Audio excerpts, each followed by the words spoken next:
Hi everyone, just want to record a quick video to show what I've been up to recently. It's been a while since I've done a video where I just show off my more recently completed models, and as I'd finished off two quite large characters, I thought I'd just show you these ones. So first of all, we've got Gandalf the White. So I got this about a year ago. I've been working on it slowly, simply because halfway through I was struggling with the whites. I think I washed the cloak and his cape a bit too much with the strong tone that I was using, and it kind of put me off a little bit. So I sort of carried on through, stopped for probably about 10 months. I've just had him sat there on the side.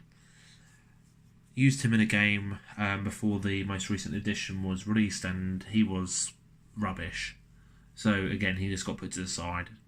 Now Gandalf the White's profile has been improved a bit. I thought, you know what, I should really finish this one off. So I just powered through. So the first one you've got is Gandalf mounted on Shadowfax. So I've gone for quite a stark contrast on the horse and on the rider in all of the folds, just to try and make it stand out a little bit more. This is the fine cast one. So the problem I had, of course, with it being fine cast was with the staff, which actually snapped off completely. So his staff did break, as it does in the movie. So I just replaced that with a little bit of metal rod.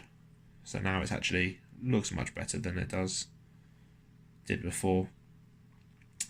So he's much better in the game now, much more useful. So I will hopefully get a chance to use him. Flowers on the base there from Wall Painter, who's got a shop on eBay.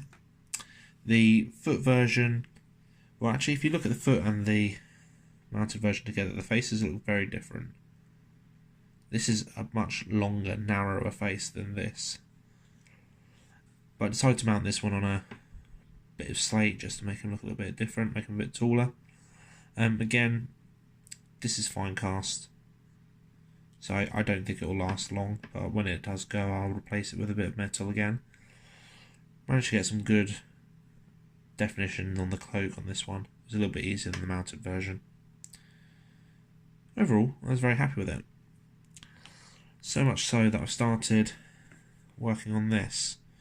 So this is obviously Saruman, and he is exceptionally white as well. So I've actually tried a different approach this time. For this one, I did it beige and then washed and then highlighted up. This I've actually started beige and started highlighting already.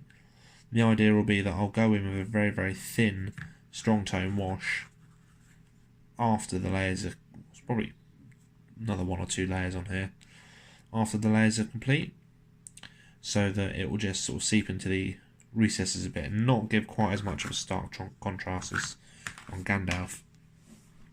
The next one, which I was really excited about, this is the brand new plastic Theoden from the Pelennor Fields box set.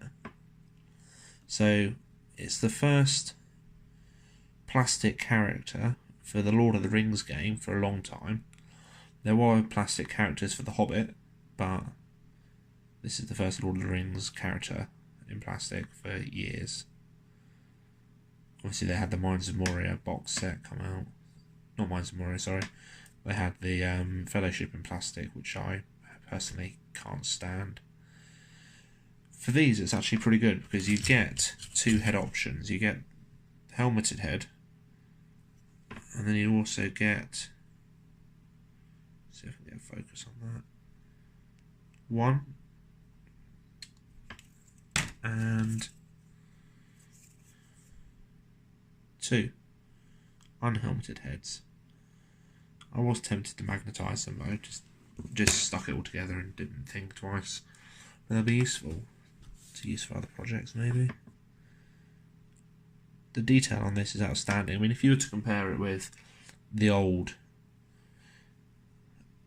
models that were available, so I've got this is the very standard Helm's Deep Theoden, which is amazing. I mean, the face looks a lot like the guy who played him in the films. But just the quality of the actual sculpting is so crisp on the plastic. And then this is one of the better metal sculpts that's still available. And then even if you look at the mounted metal version I've got here, I mean, it's nowhere near as good. The shield, there's nowhere near as much detail on the shield. Nowhere near as much detail on the horse.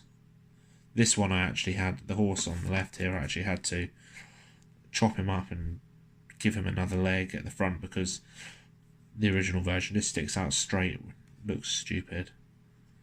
I actually replaced the arm on this Theoden as well. In fact, actually looking back at this is shit.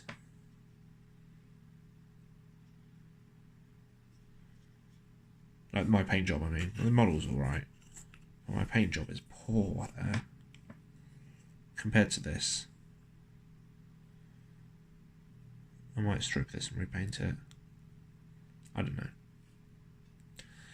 By the way, this is a much nicer model. But yeah, so just wanted to show those off. I'm going to work on the Saruman for a bit and then probably look at working on some other projects. Got some bits and pieces coming up. Warfare's coming up in a couple of weeks' time.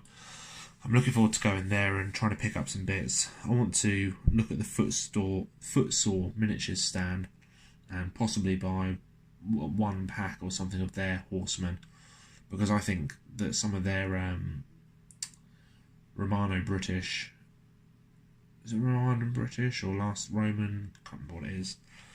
Some of their mounted units would look fantastic as actually Rohan statues. So if I was to paint them up in metal, weather them a little bit and mount them on something which looks like a plinth, I think they'd make fantastic terrain. And they look like amazing models. So I might try get some of them and maybe some other bits and pieces. But we'll see when it comes around to it. I'm sure I'll show you all what I get. So thanks for watching, and I'll speak to you soon. Bye.